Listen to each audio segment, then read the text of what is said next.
Em agosto de 2009, em Monterrey, no México, em frente a um hotel de luxo entre as avenidas Cuauhtémoc e Pino Suárez, está uma jovem modelo chamada Gabriela Rico Jimenez. Em lágrimas e completo desespero, ela começa a gritar que pessoas ricas e poderosas como a família real da Inglaterra e o empresário Carlos Slim, homem mais rico do mundo na época, praticam canibalismo e escravizam pessoas. Ela implora por sua liberdade. ¡Comieron humanos! ¡Asquerosidad! ¡Comieron humanos! Yo no estaba enterada de nada. Que había, o sea, los asesinatos sí, que habían comido humanos. ¡Humanos! Esta foi a última vez que Gabriela foi vista ou ouvida. E agora, 15 anos depois, temos a confirmação que Gabriela não era apenas uma pessoa perturbada. Ela dizia a verdade. E por trás disso está um homem chamado Jeffrey Epstein. Prepare-se. Agora você vai conhecer o que deveria ter permanecido escondido. Provavelmente você deve ter ouvido falar sobre os arquivos ocultos do caso Jeffrey Epstein, que foram revelados pelo FBI para o público no final de janeiro de 2025. Entre as atrocidades contidas nas mais de 3 milhões de mensagens e e-mails liberados, existem confirmações de práticas de relações com menores de idade, mutilação de crianças, como o caso de um garoto de 12 anos de idade que teve seu pé amputado em uma espécie de ritual, além de coisas ainda piores como tirar a vida de bebês para simplesmente comer a sua carne, entre outras dezenas de coisas de embrulhar o estômago que não podem nem ser pensadas, quanto mais ditas. Mas o mais intrigante de tudo isso é que as pessoas que supostamente estão envolvidas em vários desses momentos satânicos e que revelam a capacidade humana de cometer os atos mais brutais que você possa imaginar, estão astros das música pop, gênios da física, membros da realeza britânica e até mesmo ex-presidentes dos Estados Unidos, inclusive vários deles. Mas como isso era realizado? Porque pessoas que têm acesso a tudo no mundo se sujeitariam a práticas tão bizarras e grotescas? E o principal, por que Jeffrey Epstein é a mente por trás de tudo isso? Para começarmos a entender melhor todo esse emaranhado de coisas terríveis, primeiro precisamos entender que era Jeffrey, a mente cruel que organizava estes encontros em ilhas isoladas no meio do mar ou em ranchos no interior dos Estados Unidos. Era um homem de meia-idade chamado Jeffrey Epstein. Epstein fez fortuna no mercado financeiro quando do dia para a noite começou a trabalhar com contratos bilionários na Bolsa de Valores, criando alavancagem de capital para as pessoas mais poderosas do mundo, tornando os milionários bilionários e os ricos em super ricos. Isso concedeu a Epstein o acesso a um grupo de pessoas que antes para ele, um homem simples de classe média, era algo completamente impensável. Ao conhecer pessoas que tinham tudo o que quisessem apenas com uma simples ligação, em algum momento Epstein teve a doentia ideia de criar eventos que ele e pessoas como Elon Musk chamavam de festas selvagens, onde tudo, e quando eu digo tudo, é realmente tudo, poderia acontecer. Nestes encontros, Jeffrey criou um sistema clandestino, onde todas estas pessoas mais poderosas do mundo poderiam realizar todos os seus desejos mais ocultos e brutais. Porém, ao organizar estes eventos onde o lado humano era deixado de lado, e as pessoas mais influentes do mundo quebravam leis, usavam crianças para atos adultos, e sucumbiam aos desejos mais profundos e esquisitos que você possa imaginar, Epstein criou uma espécie de diário onde ele relatava alguns dos atos praticados ou, em outros momentos, situações e consequências das suas festas selvagens. Por exemplo, em um dos e-mails liberados pelo FBI, vemos que Epstein revela que precisou apagar e-mails a pedido de Bill Gates, que continham detalhes sobre DSTs que o fundador da Microsoft havia contraído após se relacionar com algumas garotas russas na macabra ilha de Jeffrey. Além disso, neste mesmo diário de Epstein, afirmava que Bill Gates havia lhe solicitado medicamentos para tratar ele e também a sua esposa, para quem ele havia passado a DST. Mas você deve estar se perguntando, como eram essas festas? De que maneira elas eram organizadas e com que frequência ocorriam? Até onde a nossa investigação percebeu ao verificar os novos arquivos revelados, sabe-se que durante as, entre aspas, celebrações ritualísticas do grupo de depravados liderados por Epstein, havia até mesmo uma espécie de menu exclusivo de drogas estimulantes, que são ilegais e de difícil acesso, mas nada que o dinheiro deste grupo de ultra-ricos não pudesse pagar. Além disso, jovens, tanto garotos mas principalmente garotas, ficavam à disposição dos convidados para ser, entre aspas, usados nas práticas de sua preferência, que poderiam ir desde relações de cunho sexual até coisas muito mais pesadas, como tortura e até mesmo assassinato. Isso ficou claro pelo conteúdo de alguns e-mails,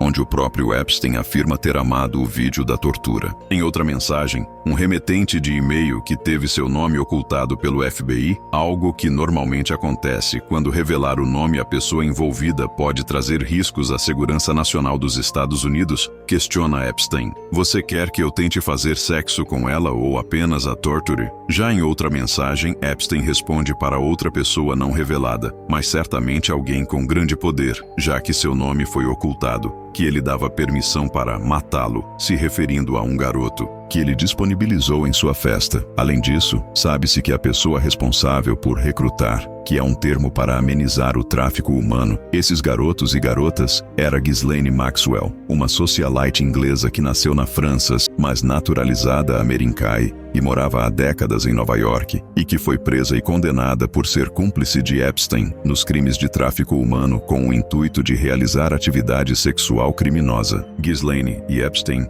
haviam se relacionado intimamente na década de 1990, porém não tinham um relacionamento amoroso oficial, de forma que o próprio Epstein a intitulava como sua melhor amiga. E não é para menos, já que em um dos e-mails enviado em 2020 por um remetente denominado Brian Miller, há um detalhamento de como Ghislaine recrutou uma garota nas décadas de 1990 com a promessa de transformá-la em uma modelo, porém ela foi recrutada como escrava sexual e também sofria torturas. Brian ainda afirmou que o príncipe Andrew, filho da falecida rainha Elizabeth e irmão legítimo do rei Charles da Inglaterra, foi o responsável por tirar a vida dessa agora mulher com a ajuda do tal Brian. Por esse motivo, ele precisava urgentemente de um passaporte, provavelmente falso, para identificar a mulher e assim dar destino ao seu corpo. Pelo menos é o que se deduz. Mas quem seria Brian Miller? Não se sabe ao certo, mas é perceptível pela análise dos documentos que Epstein e seu grupo VIP de bilionários envolvidos em orgias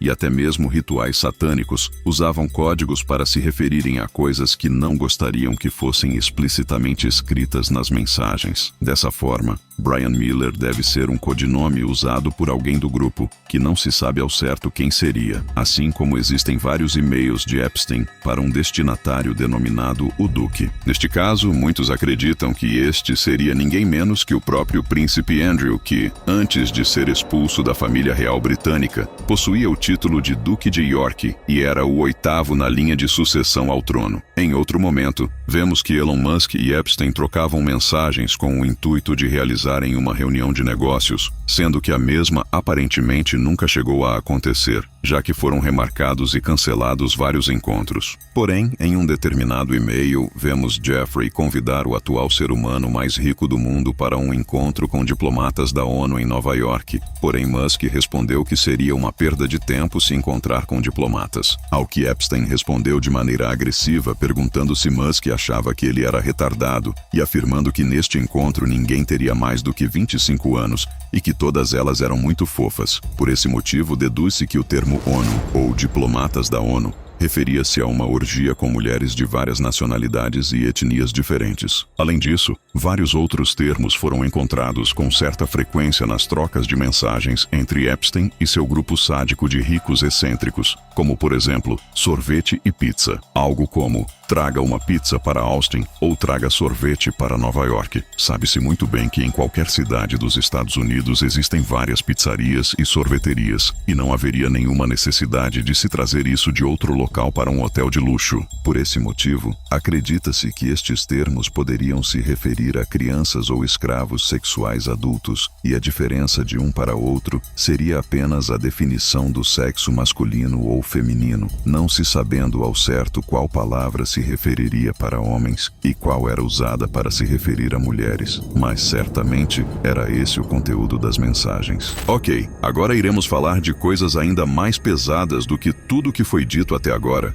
Então, se há alguém sensível ao seu lado, ou algum menor de idade, recomendamos que pause e peça para essa pessoa se retirar e depois continue assistindo ao vídeo. Agora iremos continuar. Em uma mensagem, essa enviada pelo próprio FBI, existe um relato de uma testemunha que participou de encontros Epstein, e há uma lista das coisas que aconteceram em um iate em alto mar, onde teria ocorrido uma festa seguida de um ritual satânico. De acordo com os federais americanos, a testemunha afirma ter presenciado em uma dessas festas um grupo de homens afro-americanos que teriam se relacionado sexualmente com mulheres brancas e loiras, de forma que todas as mulheres sangravam durante os atos. Além disso, essa mesma testemunha, que era um homem, ou quem sabe, na época apenas um garoto, teve seus pés arrancados em um processo ritualístico por uma cimitarra, que é uma espécie de espada de lâmina curva e gume convexo, originária da Pérsia e difundida no Oriente Médio, Ásia Central e Norte da África, que ao mesmo tempo que decepou seus 2 pés,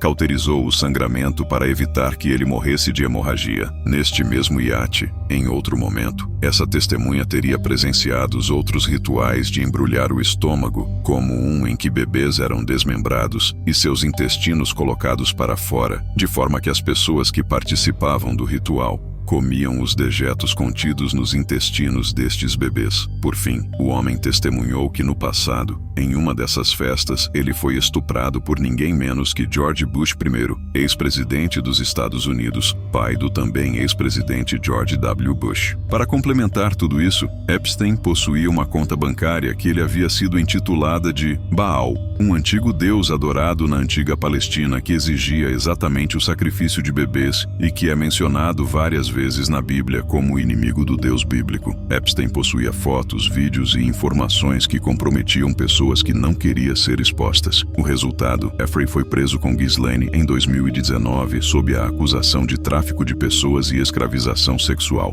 Ghislaine foi condenada a 20 anos de prisão que estão sendo cumpridos. Porém, Epstein foi enviado para uma prisão de segurança máxima. Porém, em uma noite estranhamente, ele conseguiu, supostamente, uma corda que usou para se enforcar, enquanto todas as câmeras do presídio falharam simultaneamente e o guarda responsável, coincidentemente, dormiu, selando assim de uma vez por todas a trajetória maligna de um homem que chefiou uma das maiores aberrações e atrocidades já descobertas feitas por pessoas poderosas do mundo inteiro. Mas a pergunta que fica é, será que Jeffrey Epstein era o único homem que promovia estes encontros? Quem mais faz isso até os dias de hoje e ainda não foi descoberto? Quais empresários, cantores e políticos ainda desfrutam de seus prazeres satânicos e rituais assombrosos que ainda não conhecemos? Essa é uma pergunta que tem atormentado as minhas noites. Nos vemos no próximo vídeo.